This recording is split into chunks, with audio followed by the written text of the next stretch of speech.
From creepy and cursed orphanages that are over a century old, to hotels where you won't want to leave your room after dark, frightening and unexplainable things lurk in the darkest shadows and history of the North Star State, which is why the Speakeasy is bringing you our picks for the most haunted places in Minnesota, starting with Number 10, the Palmer House Hotel.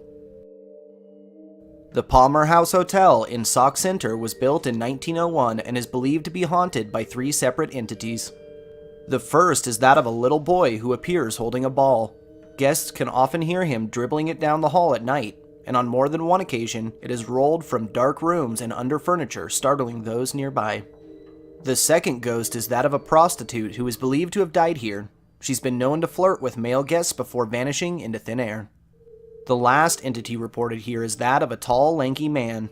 Not much is known about him, but he reportedly has a habit of appearing above guests' beds in the middle of the night and startling them. Rooms 11 and 17 are said to host the most extreme activity, and usually have to be booked pretty far out. Number 9, the Ramsey County Courthouse. The Ramsey County Courthouse in St. Paul was built in 1932 and has quickly gained local notoriety as a fairly active haunted hotspot. Night security, staff, and visitors have reported a wide range of occurrences, including ghostly laughter coming from empty rooms, light switches flicking on and off by themselves, and cell phones going dead almost instantly and unexplainably. Various full-bodied apparitions have been sighted throughout the years as well, donning clothing from many different eras. Witnesses have described police officers from the 40s, a woman in a dress from the 80s, and several men in suits that are strangely similar in appearance to faculty long deceased. Perhaps the most disturbing specter here is that of a man seen hanging from one of the many support beams. Number 8, Winona State University. Winona State University in Winona was founded in 1858 and has a history steeped in the supernatural. Across campus, students have reported shadowy apparitions stalking them at night, otherworldly cries, and strong winds that seem to pick up from nowhere. The activity seems to get stronger as one gets closer to Lourdes Hall, which is believed to be the center of the hauntings. There, students and faculty report objects moving on their own, shadowy figures in empty rooms, and legs being tugged underwater at the pool. The apparition of Rebecca, or Ruth, a nun that killed herself here, is commonly seen in the dorms and has been known to be mischievous at times. Number 7, the First Avenue Nightclub. The First Avenue Nightclub in Minneapolis was built in 1937 and is surrounded by a tragic and disturbing local legend that has made it infamous amongst paranormal investigators everywhere. A woman is said to have taken her own life in the fifth stall of the women's restroom by way of hanging. She was blonde, beautiful, and clad in a green jacket on the day of her death. This entity has appeared looking just as she did that day to staff and guests on multiple occasions. Once, a patron was even sent screaming from the restroom, reporting afterwards that she opened the fifth stall to the scene of the young woman's death. When staff ran back to check the stall, it was completely empty. She may not be the only specter here, however, as many have also reported dancing apparitions without legs and odd sounds in headsets during shows. Number 6, the Landmark Center. The Landmark Center in St. Paul was completed in 1902 and originally served as a post office, courthouse, and custom house. Now an arts and culture center, it has become locally infamous for the friendly apparition inhabiting its vast halls. It's said that a bellhop who once worked here started laundering money for the mob. When he got busted, instead of facing the consequences, he took his own life.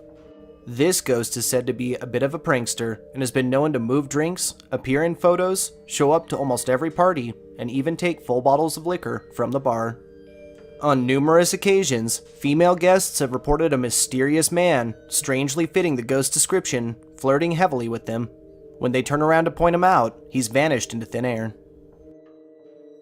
Number 5, the University of Minnesota.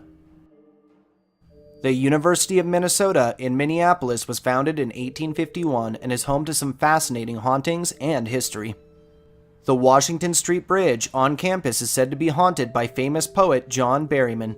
He's been known to walk behind people crossing the bridge at night and is said to be friendly, usually seen writing on a notepad and muttering to himself. At night, strange howls can be heard from the Walter Library. Some describe them as otherworldly. In Pioneer Hall, the ghost of a murdered dorm official can be seen at night. He's been known to carry a lantern, and, most often, students see the bob of his light through the windows as he makes his rounds from the other side. Number 4. The Public School Orphanage Museum. The Public School Orphanage Museum in Owatonna was constructed in 1887 and was originally called West Hills. There is an on-site cemetery holding the remains of 168 unclaimed children, though others died here, were claimed, and buried elsewhere. This is literally the haunted orphanage of your nightmares, allegedly plagued by the angry spirits of all those lost orphans. Staff and visitors have reported the sounds of tiny footsteps, giggles coming from the darkest corners of the building, the smell of cigar smoke, and books flying from the shelves. On several occasions, phone calls have come from the empty building in the middle of the night to the local police station. When police arrived and searched the premises, they found it completely empty. Number 3. Chase on the Lake.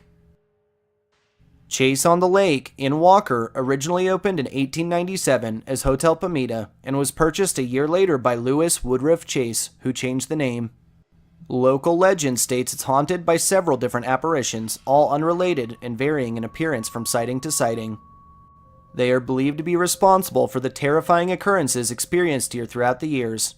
Staff and guests have reported strange winds throughout the halls, disembodied moans, and shadowy apparitions that stalk people menacingly at night. Cell phones have been known to go dead mysteriously, orbs caught in photographs, and several threatening EVPs have been recorded. Some have speculated that these extreme hauntings and apparitions come from the hotel's brief stint as a morgue. Number 2. The Wabasha Street Caves. The Wabasha Street Caves in St. Paul are a system of man-made caves dating back to the 1840s. They acted as a silica mine, a storeroom for bootleggers, for growing mushrooms, as storage for food, a nightclub, and, finally, the event hall that they are today. The apparitions here are said to be friendly and appear often to visitors, especially during events. The 3 most commonly seen ghosts in the caves are that of 3 gangsters from the early 1900s who were gunned down while playing cards. Their ghosts have been known for posing in photographs, chatting with guests, and trying to blend in at parties. Another mysterious spirit has been sighted in the deeper parts of the caves quite frequently. He appears as an older man in a Panama hat and is said to keep to himself, observing the caves as if searching for something. Number 1. Interstate State Park. Interstate State Park in Taylor's Falls was created in 1895 and easily takes first place on our list. While it may look like the perfect summer getaway during the day, at night it takes on a very different feel. Visitors and paranormal researchers have reported a wide and disturbing range of activity, including phantom lights that float out of the river almost every night, orbs that float through the trees, and extreme temperature drops even on the warmest summer days. EMF readings are insanely high for the area, and several EVPs have been recorded that can only be described as not of this world. A ghostly little girl is commonly seen near the drop-off, skipping along the edge. She likes to wave at guests with a creepy smile before jumping over. A few visitors have even attempted to save her, almost tumbling over themselves. If you visit this location, take caution. Also reported are heavy, bipedal footsteps that follow visitors through the brush. On multiple occasions, police have been called after witnesses describe being shoved to the ground by what feels like hands on their back when no one is around. Lastly, several people have left here with defensive scratches and have claimed they were attacked by a tall, dark figure that lurks in the trees and watches all who enter. With the multitude of happenings reported here and the fact that several have led to actual physical injury, it's no wonder we chose Interstate State Park as our pick for the most haunted place in Minnesota. There you have it. Those were our picks for the most haunted places in Minnesota. If you enjoyed this video, don't forget to subscribe to our channel, click the like button down below, and share it with all of your friends.